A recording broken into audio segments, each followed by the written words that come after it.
Baik, Bapak dan Ibu sekalian, tahapan selanjutnya adalah kita coba mengidentifikasi siapa saja aktor atau pemeran utama dari terjadinya perubahan lahan dominan. Lalu kemudian kita coba untuk menggali, Bapak dan Ibu ya, alur proses bagaimana perubahan penggunaan lahan itu dapat berubah dan bagaimana keputusan dari terjadinya perubahan penggunaan lahan tersebut. Saat ini ada beberapa hal yang perlu kita persiapan, yaitu kita perlu tabel input untuk penggalian informasi tersebut. Saya akan menggambar. Yang pertama adalah kolom isian tentang perubahan penggunaan lahan, di mana perubahan penggunaan lahan itu sudah kita identifikasi ya pada tahapan-tahapan sebelumnya. Di sini nomor, di sini aktor, di sini perubahan penggunaan lahan ya. Di sini adalah aktor kunci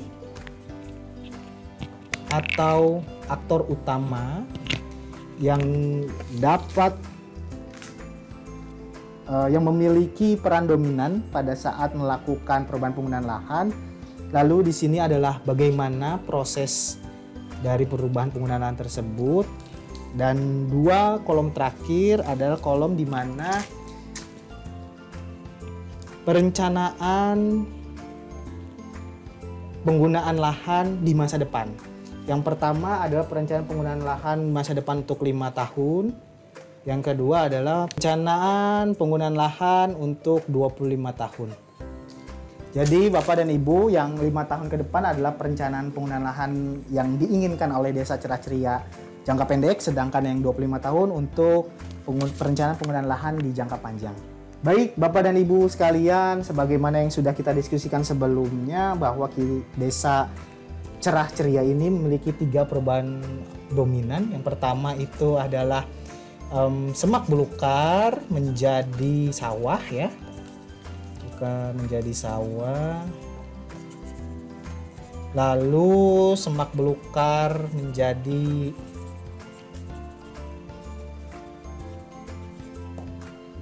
permukiman, dan yang ketiga semak belukar yang ketiga adalah hutan rawa ya. Iya. Hutan rawa menjadi sawah. Nah, saya sekarang akan terlebih dahulu mendiskusikan yang perubahan lahan paling dominan nih Bapak dan Ibu, yaitu semak belukar menjadi sawah. Nah, bisa tolong dibantu Bapak dan Ibu, silahkan dituliskan siapa aktor paling berpengaruh atau aktor kunci dari perubahan semak belukar menjadi sawah. Saya berikan satu metaplan kepada Bapak dan Ibu ya, silahkan dituliskan.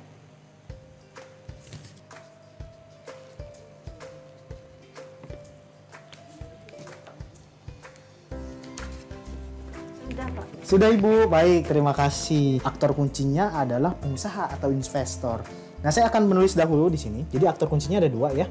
Aktor kunci yang pertama mungkin di Dinas Pertanian. Dan yang kedua adalah investor. Nah, mungkin saya bisa sedikit bertanya nih ya kepada Ibu. Dinas Pertanian ini kenapa menjadi aktor kunci, Ibu? Bisa tolong ceritakan? Karena terdapat program pemerintah untuk mencetak sawah, Pak. Oke, baik. Jadi ada program pemerintah mencetak sawah. Oh, ini berarti... Iya, mencetak sawah baru. Baik, baik. Berarti ini sejalan sama diskusi yang sebelumnya ya? Betul. Oke. Sehingga ekonomi masyarakatnya menjadi meningkat, Pak. Baik. Ada bantuan juga ya Bu ya, berarti dari Dinas Pertanian? Ada Pak, ada bantuan semacam bibit atau pupuk gitu Pak. Oke, baik. Terima kasih Bu ya. Jadi di situ karena ada program pemerintah ya, kita tulis. Baik, kalau Bapak, kenapa Pak menuliskan investor atau pengusaha sebagai aktor kunci atau aktor utama? Karena munculnya investor ini mereka menampung hasil panen padi, Pak. Oke, sekarang kalau boleh saya bertanya, Ibu, di dalam prosesnya aktor Dinas Pertanian itu seperti apa ya? Kenapa proses dari perubahan penggunaan lahan semak belukar menjadi sawah itu bisa digawangi oleh Dinas Pertanian? Karena Dinas Pertanian mengimplementasikan program Bupati ya Pak, yang memperluas areal sawah gitu Pak. Jadi semak belukarnya tuh langsung jadi areal sawah gitu. Baik, Bapak dan Ibu, sekarang saya ingin mendengar dari Bapak nih, sebenarnya alasan Bapak menyatakan investor sebagai aktor kunci itu terkait dari dia berpengaruh dalam perubahan penggunaan lahan, itu prosesnya seperti apa ya Pak? Jadi prosesnya itu banyak investor masuk untuk melakukan usaha. Hal ini juga didukung oleh pemerintah. Oke, jadi investor masuk melalui pemerintah ya, pemerintah, dan kemudian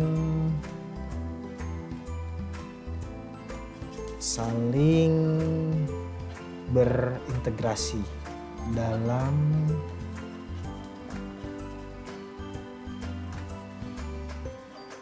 perubahan semak ke sawah.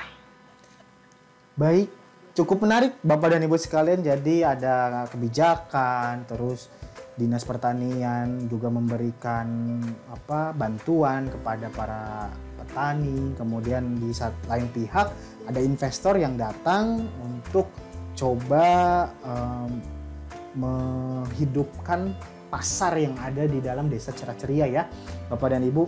Oke, nah sekarang kalau saya ingin ingin coba bertanya lagi kepada Ibu dulu nih, mungkin di perencanaan kedepannya apakah semak belukar ini akan menjadi tetap sawah gitu ya untuk 5 tahun ke depan, mungkin jangka pendek dulu ya Bu. Mungkin sekalian disampaikan yang jangka panjang ketika 25 tahun ke depan itu akan seperti apa? Menurut saya sih perencanaan untuk 5 tahun itu kemungkinan bisa 100 hektar Pak. Oh oke, jadi mau ditambah lagi ya lahan sawah ya? Iya, menjadi 100 hektar. Oke, penambahan sawah kurang lebih 100 hektar lagi ya.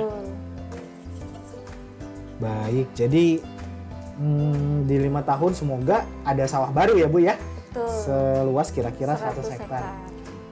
Kalau untuk jangka panjang nih Bu? Sekitar berapa tahun Pak? 25 tahun. Mereka sih bilang akan tetap menjaga area pertanian itu tidak akan berkurang gitu Pak, dari yang sudah dibangun sekarang. Oke, berarti area sawah tetap menjadi sawah ya?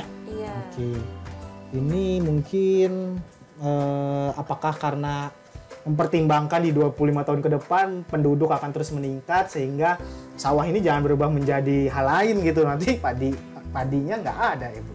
Iya. Baik, kalau Bapak seperti apa Pak? Menurut Bapak di 5 tahun ke depan apakah sama sependapat dengan Ibu atau punya pendapat lain?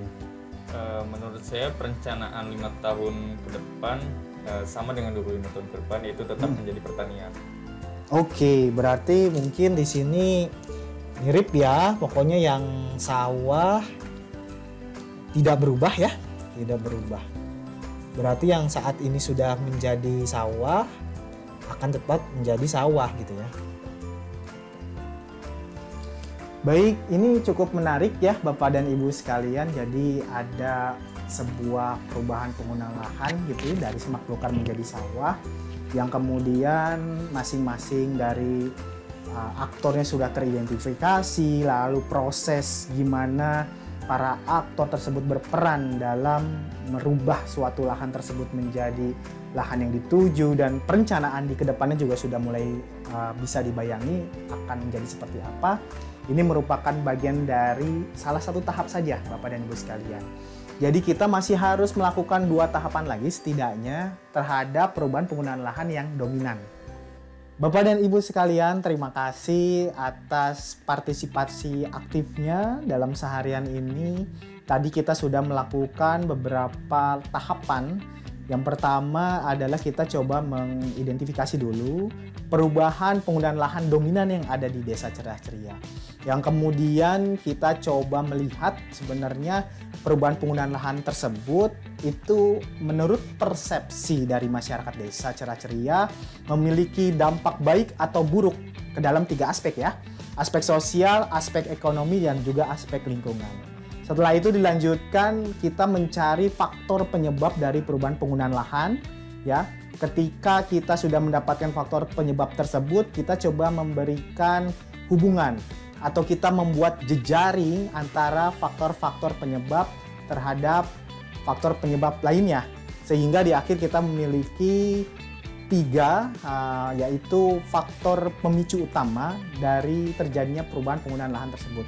Dan yang paling akhir juga kita sudah coba untuk mengidentifikasi siapa aktor utama dari setiap perubahan penggunaan lahan berikut dengan proses perubahan penggunaan lahan sampai dari belum berubah penggunaan lahannya sampai berubah menjadi suatu perubahan penggunaan lahan lainnya. Bapak dan Ibu, keseluruhan rangkaian tersebut nanti akan dibuat sebuah rumusan ya, rumusan untuk melakukan opsi intervensi terhadap perubahan penggunaan lahan yang memang saat ini ingin dirubah oleh masyarakat desa. Yang kemudian opsi intervensi tersebut akan coba didiskusikan kembali sehingga mendapatkan beberapa indikator untuk melakukan perubahan perilaku yang ada di dalam masyarakat ataupun aktor-aktor yang mempengaruhi perubahan lahan tersebut. Beberapa indikator kunci untuk menilai berapa besar perubahan perilakunya. Nah, Bapak dan Ibu, saya sangat senang. Semoga apa yang kita lakukan saat ini bisa bermanfaat demi kemajuan Desa Cerah Ceria. Cukup sekian. Assalamualaikum warahmatullahi wabarakatuh.